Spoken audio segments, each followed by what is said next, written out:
কিছু কিছু তরকারি রুটির জন্যই তৈরি, যেমন আজকের এই তরকারিটা আমি রুটি দিয়ে খাওয়ার জন্যই বানিয়েছিলাম, তাও একটা সারপ্রাইজিং জিনিস দিয়ে। পুরো ভিডিওটা দেখতে থাকো। আজ ফেলে দেওয়া জিনিস দিয়ে নতুন কিছু বানাবো। এই দেখো, এটা কি চিনতে পারছো?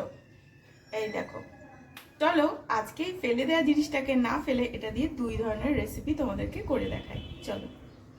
কোথাও বাইরে গিয়েছিলে, বাইরে থেকে ফিরে এসে এক গ্লাস লেমনেডের সাথে কয়েকটা তরমুজের টুকরো, ঠান্ডা ঠান্ডা, দারুণ লাগে তাই না? তারপরে অনেকটা পয়সা দিয়ে কেনা সেই তরমুজের যেই বাইরের শাঁসটা, সেটা ফেলে দিতে বড্ড গায়ে লাগে, তাই না? অনেকের লাগে না, কিন্তু আমার লাগে। তাই আমি এটা দিয়ে একটা দারুণ রেসিপি বানিয়ে ফেললাম, যেটা রুটি দিয়ে খেতে দারুণ লাগবে। একদম হলপ করে বলতে পারি, একবার বানিয়ে খেলে তুমি কিন্তু তরমুজের এই বাইরের অংশটা ফেলবেই না। তার জন্য প্রথমে আগের দিন রাতে কয়েকটা ছোলা ভিজিয়ে রেখে দিতে হবে। তবে এই রেসিপিটা কিন্তু এই ছোট দানার কালো ছোলা দিয়েই ভালো হয়, কাবলি ছোলা দিয়ে কিন্তু একদম ভালো লাগবে না। প্রেসার কুকারের মধ্যে গরম জল দিয়ে দিলাম ছোলাগুলো, সাথে দিয়ে দেবো একটু ঘি আর স্বাদ মতন লবণ। এবার এটা সিটি দেব, 3টে সিটি দেব, মানে লো ফ্লেমে ওখানে 3টে হুইসেল দিয়ে নেব। ততক্ষণ আমি মশলার প্রিপারেশনটা করে নিই। মশলার জন্য এই পরিমাণ আদা নিয়ে নেব, মানে পুরোপুরি 1 ইঞ্চি মতন আদা, যেটার আমি খোসাগুলো ফেলে দিয়ে একটু কুচো করে নিচ্ছি। যদিও বা এটা মিক্সার গ্রাইন্ডারে যাবে, তাও পরিমাণটা বুঝে নাও। আর এরকম সাইজের একটা টমেটো নিয়ে নিয়েছি। এবার চলো ঝটপট এটা পিষে নেওয়ার পালা। মিক্সার গ্রাইন্ডারে নিয়ে নেব কয়েকটা গোলমরিচ, অ্যাভয়েড করতে চাইলে করতেই পারো, 1 টিস্পুন গোটা ধনে, 1 টিস্পুন গোটা জিরে, আর আদাটা, যতটা আদা নিয়েছিলাম, এটা একবার জল ছাড়া গ্রাইন্ড করে নেব। দেখো এরকম দারদারা মতন হয়েছে, মানে দানাদার আছে। হয়ে গেল, এবার এটা ঢেকে রেখে দাও। দেখো হুইসেলও পড়ে গেছে।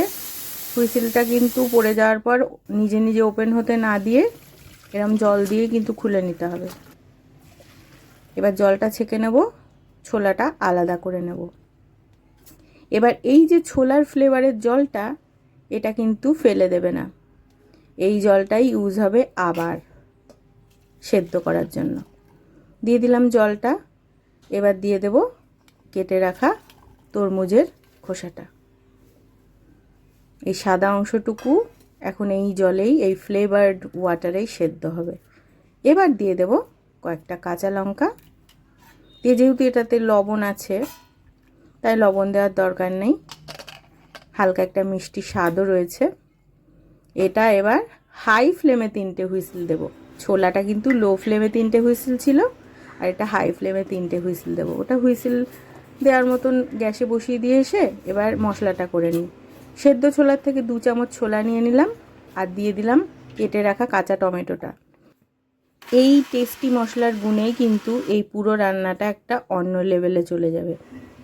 এই যে মশলা হয়ে গেছে, এবার চলো ঝটপট রান্নাটা করে ফেলি।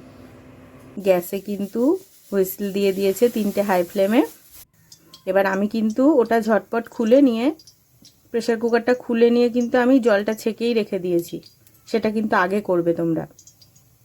এরপর আমি এই রান্নাটা সর্ষের তেলে না করে সানফ্লাওয়ার অয়েলে 2টো শুকনো লঙ্কা আর হিং ফোড়ন দিয়ে দিলাম গোটা জিরে ফোড়ন। ফোড়নটা হয়ে এলে দিয়ে দেবো তেজপাতা। ফোড়নের সুবাসটা এলেই দিয়ে দেবো তৈরি করে রাখা মশলাটা।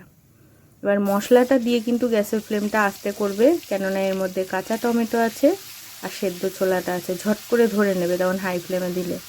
লো ফ্লেমে সুন্দর করে কষাতে থাকবে মশলাটা। এই নিরামিষ সবজিটার সম্পূর্ণ স্বাদ কিন্তু নির্ভর করছে এই মশলাটা যতটা সুন্দর করে কষাবে তার উপরে। আর মিষ্টি কুমড়োর যে সাদা অংশটা, সেটার তো একটা যথেষ্ট মিষ্টি স্বাদ আছে। হলুদ দিয়ে দিলাম, পরিমাণ মতন লবণ দিয়েছি, আর একটু চিনি দিয়ে দিলাম। এরপর ভালোভাবে কষাবো। এই দেখো আমি কিন্তু জলটা আলাদাই করে রেখেছি। এবার এই জলই আমি অল্প অল্প করে দেব, আর মশলাটা তেল ওঠা পর্যন্ত আমি কষাতে থাকবো।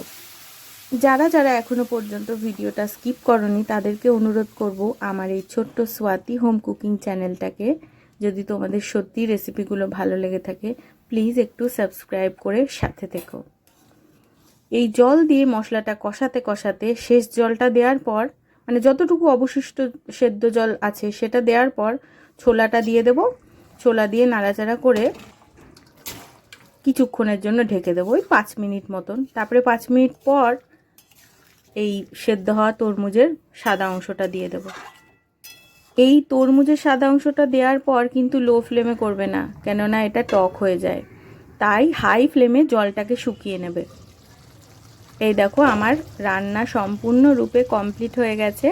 এবার আমি দিয়ে দেব নামানোর আগে একটু ঘি আর একটু গরম মশলা। তারপর ভালো করে মিশিয়ে নাও।